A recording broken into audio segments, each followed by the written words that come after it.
এবার আল্লাহ দেখলেন সাইয়েদনা ইব্রাহিমের হৃদয়ের মধ্যে ইসমাইলের জন্য ভালোবাসা বেশি না কম? কত বেশি জানেন?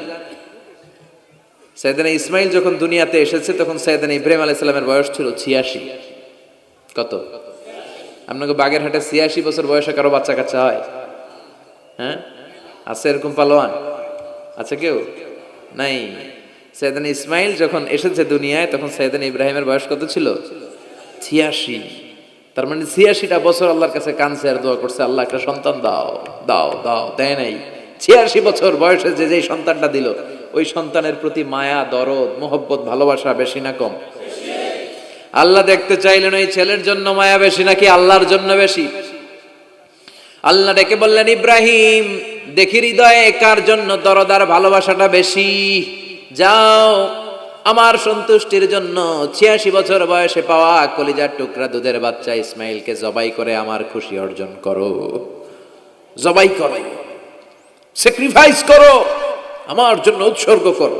এরপর ওনার ছেলের সাথে কি বললেন আছে না নাই? ফালাম্মা বালাগা মাআহু সা'য়া ক্বালা ইয়া বুনাইয়া ইন্নী আরা ফিল মানামি আন্নী আযবাহুক ফানজুর মাযা তারা।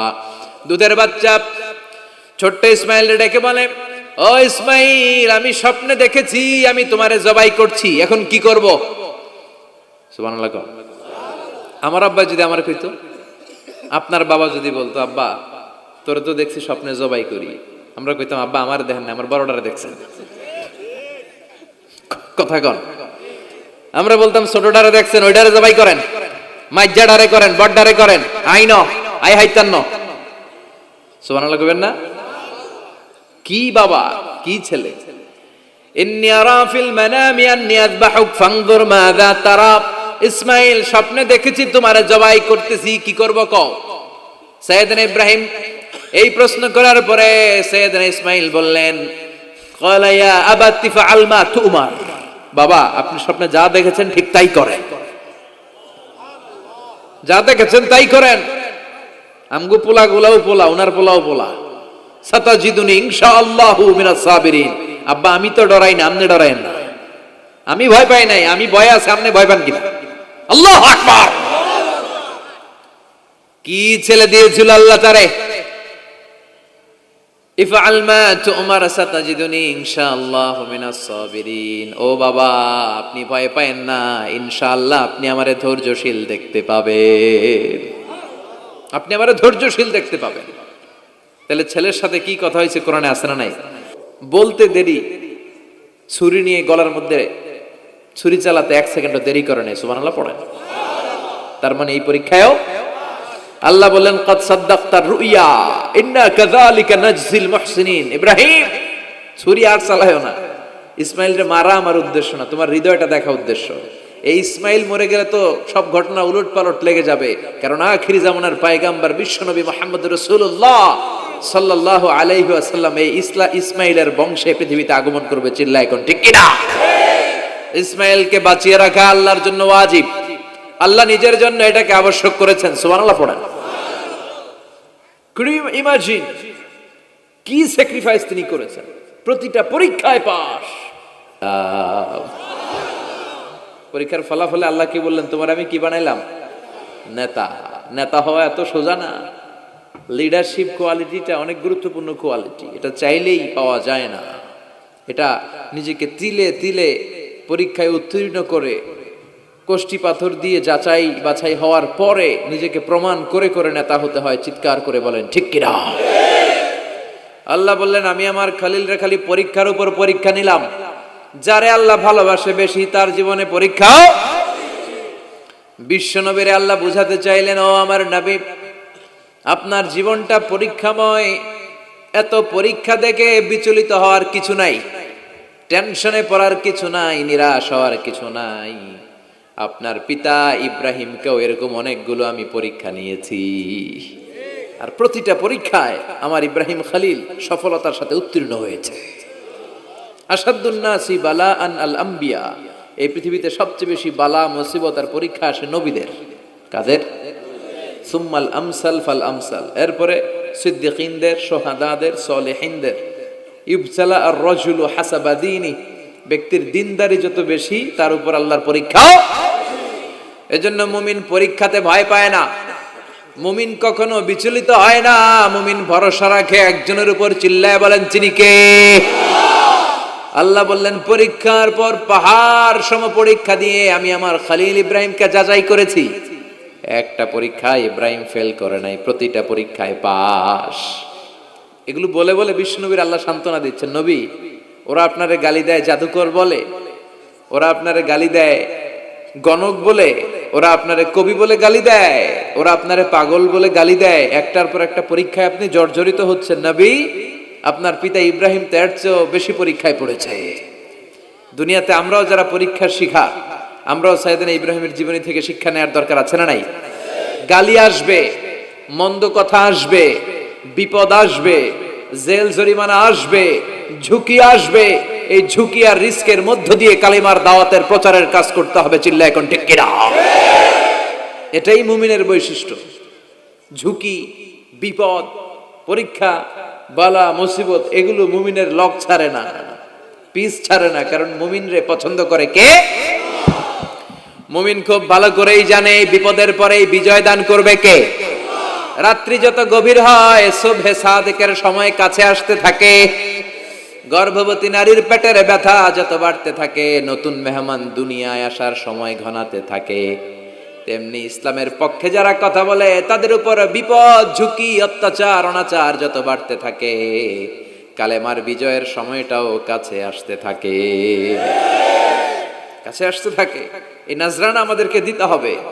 পরীক্ষায় আমাদেরকে সাইয়েদনা ইব্রাহিমের মতো উত্তীর্ণ হতে হবে। জালিমরা বেশি দিন থাকতে পারে না, এটা ইতিহাস সাক্ষী। কথা বলেন। যারা জুলুম করে তাদের জন্য তো সাহায্য নাই, যারা মাজলুম তাদের জন্য সাহায্য। বদরের প্রান্তরে 313 জন মাত্র দরিদ্র, গরিব, মাজলুম সাহাবী, তাদের জন্য আকাশ থেকে ফেরেশতা দিয়ে নুসরাত সাহায্য করেছে কে? তার মানে মাজলুম আল্লাহর পক্ষে আর জালিমের বিপক্ষে, ঠিক কি না? জালিমের জন্য কোনো সাহায্য নাই, বরং দুনিয়ায় যারা জুলুম করে তাদের ক্ষমতা বেশি দিন থাকে না। ফেরাউন বেশি দিন থাকে নাই, থাকছে? নমরুদ বেশি দিন থাকে নাই, থাকছে? থাকতে পারে না। যারা দুনিয়াতে রক্ত ঝরায় এরা থাকতে পারে না, বরং যাদের রক্ত ঝরে তাদেরকে আল্লাহ বিজয় দিয়ে দেয়। আর যারা রক্ত ঝরায় এদের শেষ রক্ষাও হয় না, এরা জান নিয়ে পালাবার সুযোগ পায় না। কথা বলেন। এজন্য পরীক্ষা আসলে মুমিন ভয় পাবে? মুমিনের হৃদয়ে ভয় আছে কার? চিল্লায় বলেন।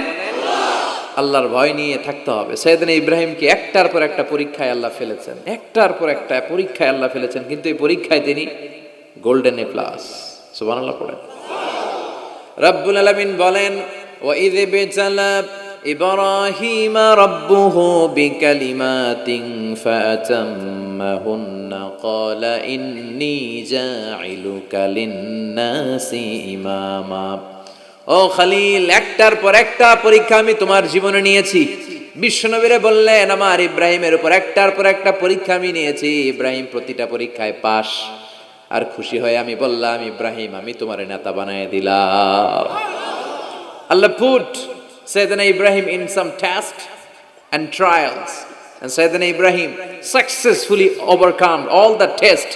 Allah said, Ibrahim, I'm gonna make you the leader.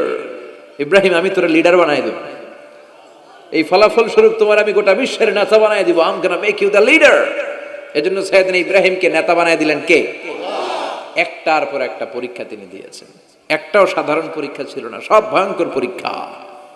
পরীক্ষাগুলো ছিল অগ্নি পরীক্ষা। পরীক্ষা নাম্বার 1 ইলকাউহু ফিন্নার, আগুনের পরীক্ষা। নমরুদ বলে, ইব্রাহিম ঈমান ত্যাগ করো, না হলে আগুনে ফেলবো। কোথায় ফেলবো? সাইয়েদনা ইব্রাহিম বলে, আমার জীবন যাবে কিন্তু ঈমান যাবে। ঈমানের পথে অবিচল থেকে আমার মরণ যেন হয়। তোমারই কাছে মিনতি আমার, তোমারই কাছে মিনতি আমার, মহামহিম দয়াময়। ঈমানের পথে অবিচল থেকে আমার মরণ যেন হয়। পড়ে না আমিন। নমরুদ বলে ইব্রাহিম ঈমান ছাড়ো, তা না হলে আগুনে ফেলবো। ইব্রাহিম বলে জীবন যাবে কিন্তু ঈমান যাবে। তার মানে পরীক্ষায় পাস, আগুনে ফেলে দেয়া হলো, ঈমান হারা করতে পারে নাই নমরুদ। তার মানে আগুনের পরীক্ষায় নাকি ফেল না পাস? পরীক্ষা নাম্বার 1। পরীক্ষা নাম্বার 2 আল্লাহ বললেন ইব্রাহিম কলিজার টুকরা সন্তান ইসমাইলকে আর প্রিয়তমা স্ত্রী হাজারকে মক্কার ধুধু প্রান্তরে রেখে আসো, যেখানে কোনো মানুষ নাই, কোনো পাখি নাই, কোনো প্রাণী নাই, কোনো খাওয়ার পানিও নাই, কেউ নাই, জনমানব শূন্য এলাকার মধ্যে ফ্যামিলির সবাইকে রেখে আসো, ইসমাইলরেও রেখে আসো, হাজারকেও রেখে আসো। কোনো টু শব্দ করলেন না। সাইয়েদনা ইব্রাহিম কিছু জিজ্ঞেস করলেন না, বলার সাথে সাথে ওনার স্ত্রী আর কলিজার টুকরা বাচ্চাটারে মক্কার ধুধু প্রান্তরে রেখে দিয়ে আসলেন। এই পরীক্ষায়ও কথা বলেন, এই পরীক্ষায়ও আমাদেরকে যদি আল্লাহ বলে যাও তোমার সন্তান তোমার স্ত্রীকে রেখে আসো সাহারা মরুভূমিতে, পারবেন?